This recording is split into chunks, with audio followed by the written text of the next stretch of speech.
For Brazilian farmers, technology and research development across the agriculture industry have greatly improved productivity and profitability over the last half-century. Across all aspects of the sector, one could argue the biggest improvement over the years has been machinery.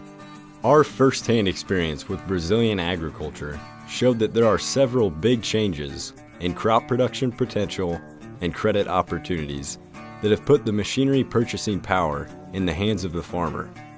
One of the biggest factors has been the shift in land use alongside the implementation of double cropping. So we start to convert in pasture area to agricultural area. So you now see again a reduction in the land for cattle.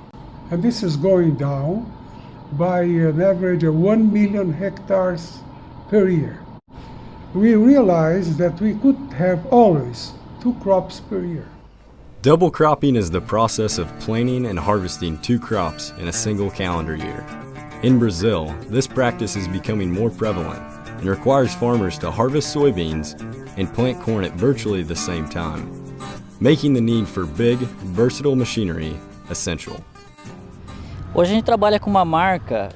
Farmers are currently focused on agility of the equipment. In their eyes, the bigger the better, because it allows them to get through the fields quicker when trying to produce multiple crops a season. Foi significativo nesses últimos anos, né? But size is very important. Need bigger machines because hand labor is hard to find, and we are trying to harvest very fast the soybeans and plant corn quick now that we are double cropping. Então, equipamentos maiores é a grande demanda. The new demand is definitely for bigger and more equipment, and more because of the second crop. Credit is an important factor. It is driving new areas.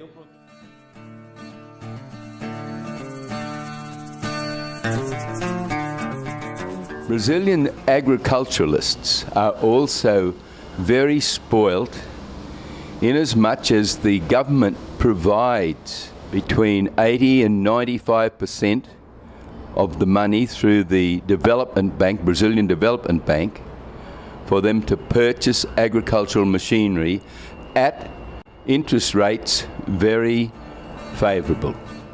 Another stipulation in the credit policy was that farmers could only utilize these financing programs if 60% of the equipment purchased was made in Brazil. This caused companies like John Deere and Case New Holland to build manufacturing plants within the country. But contrary to what's prevalent in the United States, Brazilian farmers are not loyal to any particular brand. There is not a lot of brand fidelity in the Brazilian client that are very similar. If you have 2 products, the one with the best price will win the quote. After conducting market research in Brazil about what farmers value most when purchasing machinery, several different factors rose to the top. However, brand loyalty was not one of them. I'm not loyal to any particular brand. It is more about what the deal is. Many different things that we can look like if the dealer will take an old machine as part of the payment, the interest rate in the bank, the opportunity of at that time, maybe a discount or something like that, the technology that the machine can offer for us. Of course, price is very important. I can say that if you have a bigger equipment available, we'll go for it. In the end, changes in land use, double cropping, and credit policies have greatly increased machinery growth in Brazil. With these developments, the Brazilian farmer holds the power in the machinery market and pays more attention to price than brand. All in all, the future for Brazilian agriculture is bright, and there is no doubt that the change in machinery for Brazil is big.